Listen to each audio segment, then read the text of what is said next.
What is this evil eye? What is al-ayn? Is it a reality? Is it superstition? Well, the Prophet ﷺ has said in authentic hadith, al-aynu haqq.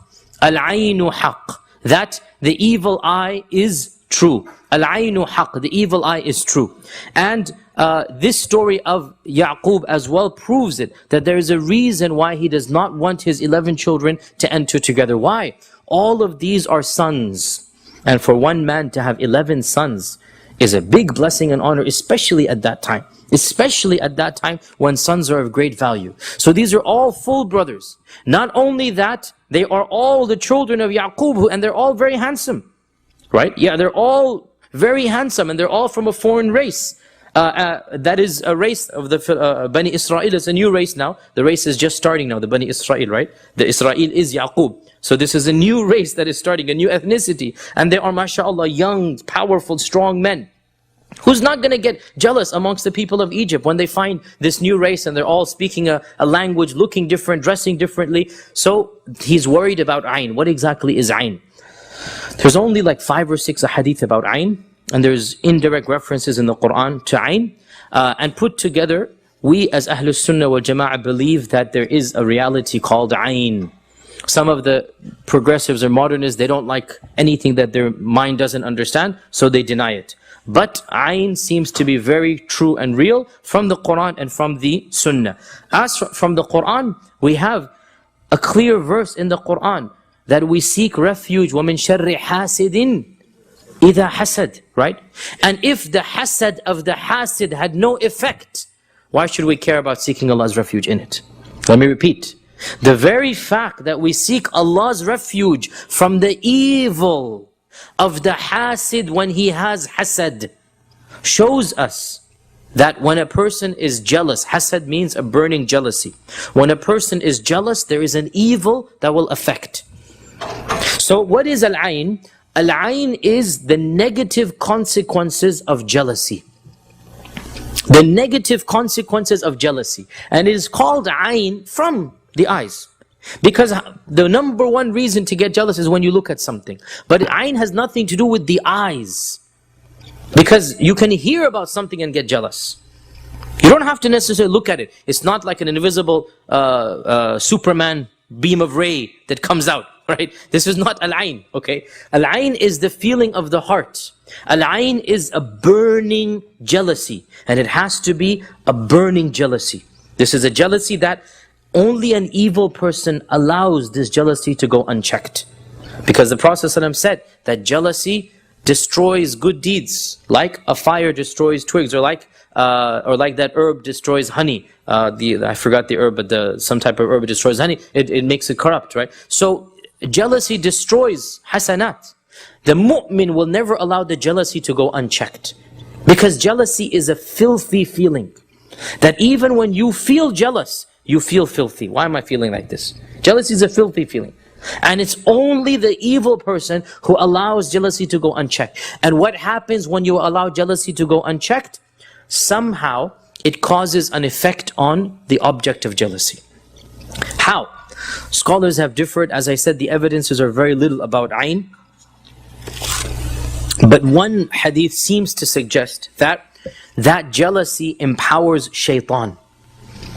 It gives some type of fuel to shaitan.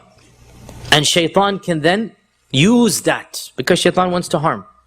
Shaitan can then use that fuel to get to the other person. And this seems to be the most logical, rational, and also hadithi interpretation. That how can just jealousy affect somebody? How can it do it by that? Well, it could if Allah has decreed. We're not denying that. But it seems, and there are riwayat that show this, that jealousy feeds shaitan.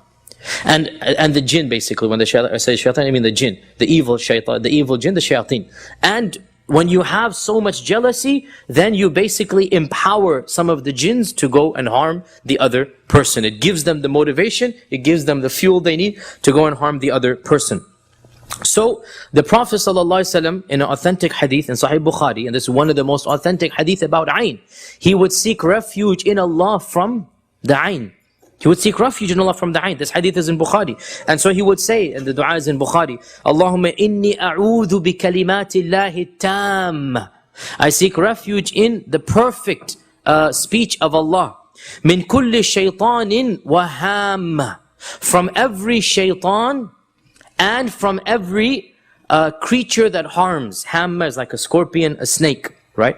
وكل شيطان وهام ومن كل عين لام. And from every critical or jealous eye.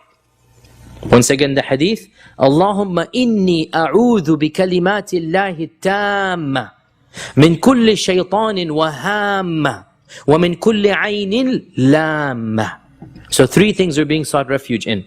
Shaitan and creatures. Now of course in the desert, creatures, of course we still seek refuge here, but I'm saying in those days you're worried about scorpions, you're worried about snakes, you're about all of these animals. And that's ham.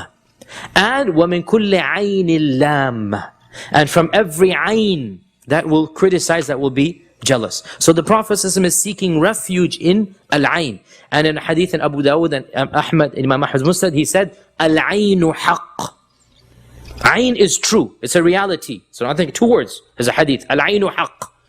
Don't deny it, it's not superstition is the point. It's a reality, al-aynu haqq. So we believe in ayn. How do we protect ourselves from ayn?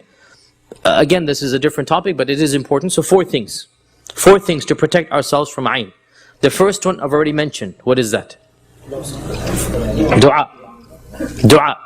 What du'as are there? Well, I just told you two du'as. قل أعوذ برب الفلق من شر ما خلق ومن شر غاسق إذا وقب وشر النفاثات في العقد ومن شر حاسد إذا حسد. Right? Extra recitation of Surah Falaq. And also this particular dua of Sahih al-Bukhari. So from the Quran, from the Sunnah, we always regularly seek protection from ayn. Number two, what else can we learn right now? There's a lesson right here. What should we do to protect ourselves from ayn?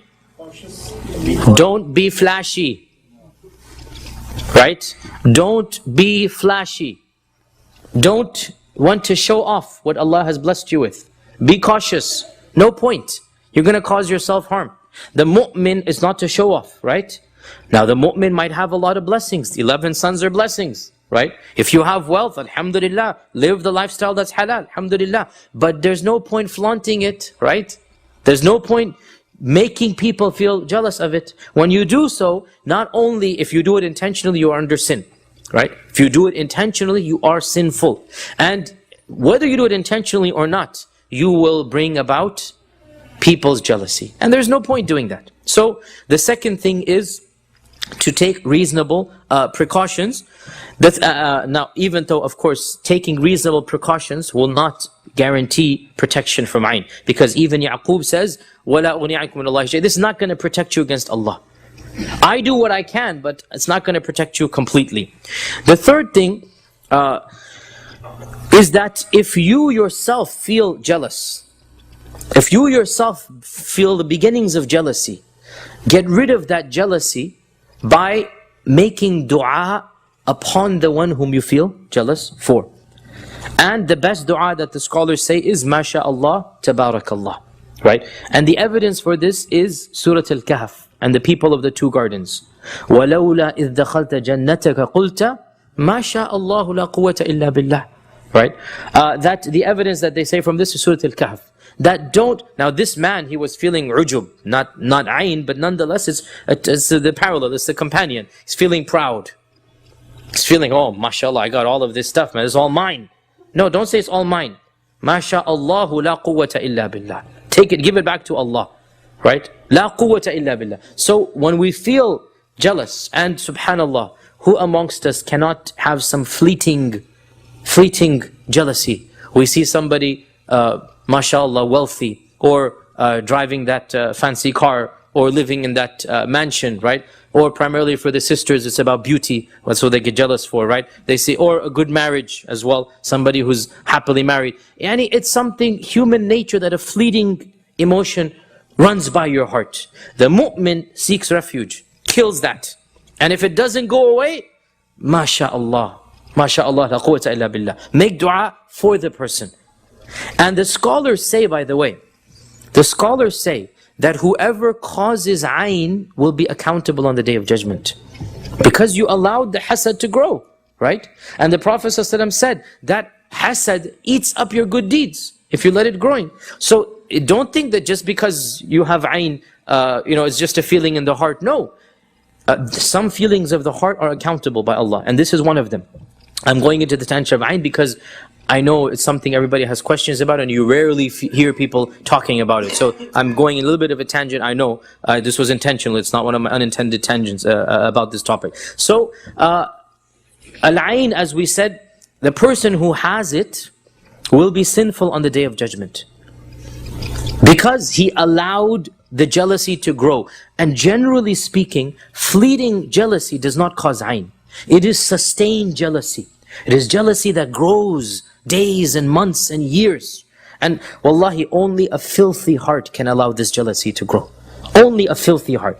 And when it grows and it becomes so corrupt and wicked, somehow the shayateen seem to get some power, and they love, then they can just, they're fueled. Allah knows their world, how it works. But they seem to be fueled by that energy and power, and it gives them the symptoms. What happens? Well, the exact opposite of what you were jealous of.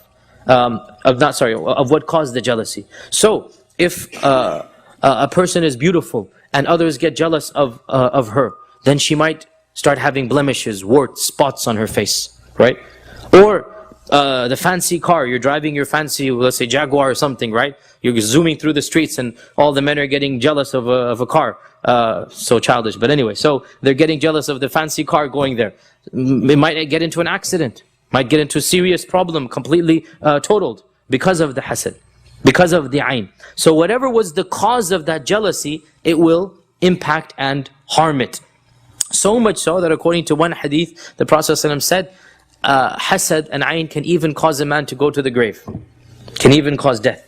So hadith in Abu Dawud, that it's something that is very dangerous. It can cause death if it's allowed to go unchecked. So these are three things we said. The fourth thing is a little bit confusing the first time you hear it. And that is, if you know who caused the jealousy, if you know who caused the jealousy, and there are symptoms and signs that the people who do ruqyah can tell. And you sometimes see it in a dream as well. If you make dua to Allah to show you, you will see the person in the dream doing something to harm you over and over again. And so it is a message from Allah that this is the one doing it. And this person is a Muslim. Then you go to this person and you say, and this is confusing to those who are hearing it for the first time, give me the remnants of your wudu. What this means is, and this is from a hadith in Imam Ahmad's Musnad, and I want to say Tirmidhi, but for sure it's in Imam Ahmad's Musnad and it is authentic, that the Prophet ﷺ saw somebody suffering from hasad, suffering from ayn, the effects of ayn. And he said, did anything happen to him? So they said, yes, so-and-so passed by and he seemed to be impressed, he seemed to be amazed. And ever since that, he's been suffering from sickness. So the Prophet said, call that man, call the first one. So they called him and he commanded him to do wudu in front of him. And so he did wudu into the container. Now in those days, the water doesn't run into the sink, the water remains. So you do wudu and the water goes into the container. So he said, take this and tell the other person, the one who's suffering, to bathe in it, to put it on his body. And by doing that, he immediately became pure again. And that is because wudu is a blessing. And wudu takes away evil, right? And wudu causes sins and whatnot to go away. So the Prophet ﷺ told the first one basically to repent, to get over this, right? So he didn't say this in the hadith, but that's the meaning, is that you're the one who caused this, right? So the man should feel some guilt, the man should basically do wudu in a repentant state. And what does wudu do? Wudu removes the evil. Wudu is a cleansing mechanism. Wudu brightens the person. So it gets rid of the evil, and we can then imagine that that is now in the water, whatever was there. So we just have to give the water to the person and the ayn goes away. But this can only be done if you know who did it and he's accessible and he's willing to do this for you, right? And only a practicing Muslim would be able to do that. So these are the four things that we can do for ayn. And of course the point being, we do our precautions what we can, and in the end, as Yaqub said, getting back to the story, وَلَا أُغْنِي عَنْكُم مِّنَ اللَّهِ شَيْءٍ. I cannot protect you against Allah at all. إِنِ الْحُكْمُ إِلَّا لِلَّهِ. Ruling and judgment belongs to Allah. Allah judges and decides what's going to happen, not me. If Allah wants to cause any type of harm, I'm not going to come between that. I cannot protect you. إِنِ الْحُكْمُ إِلَّا لِلَّهِ. The judgment belongs to Allah. عَلَيْهِ توكلت. All I can do is put my trust in Him. وَعَلَيْهِ فَلْيَتَوَكَّلِ الْمُتَوَكِّلُونَ. And let all of those who put their trust, put it in Allah and not in other people. Don't put your trust in your tactics, in what I'm telling you. Put your trust in Allah subhanahu wa ta'ala.